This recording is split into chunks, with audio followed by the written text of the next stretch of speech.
దిక్కులెన్ని ఉన్నా సూర్యుడు తూర్పునే ఉదయిస్తాడు, పడమరనే అస్తమిస్తాడు. ఎందుకంటే ఆయన కిక్కు కోసం ఒకరోజు దిక్కు మార్చుకుంటే మనుషులు అయిన మనకు దిక్కు తోచదు. అప్పుడు మనం తూర్పు తిరిగి దండం పెట్టిన పుణ్యం మాట దేవుడిరుగు, కనీసం దర్శనం కూడా దక్కదు.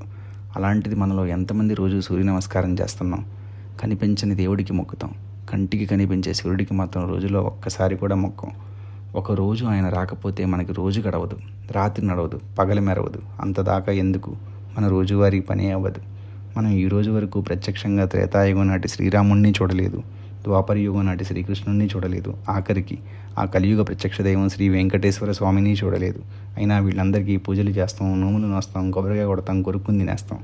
కానీ ప్రతిరోజు మనం కళ్ళు తెరవకముందే ఉదయించి మన జీవితంలో వెలుగులు నింపి మనం విశ్రమించిన ఆయన మాత్రం శ్రమిస్తూ వేరే ఖండాలకేగి అఖండ ఖ్యాతిగాంచిన సూర్యుడికి కనీసం అన్యాపదేశంగా ఒక్క నమస్కారం కూడా చెయ్యం.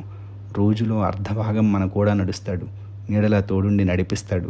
మనం అలసిపోతే ఆయన అస్తమిస్తాడు అని అనుకుంటాం, కానీ ఇంకెక్కడో ఉదయిస్తాడు, మనకు నిద్రిస్తాడు.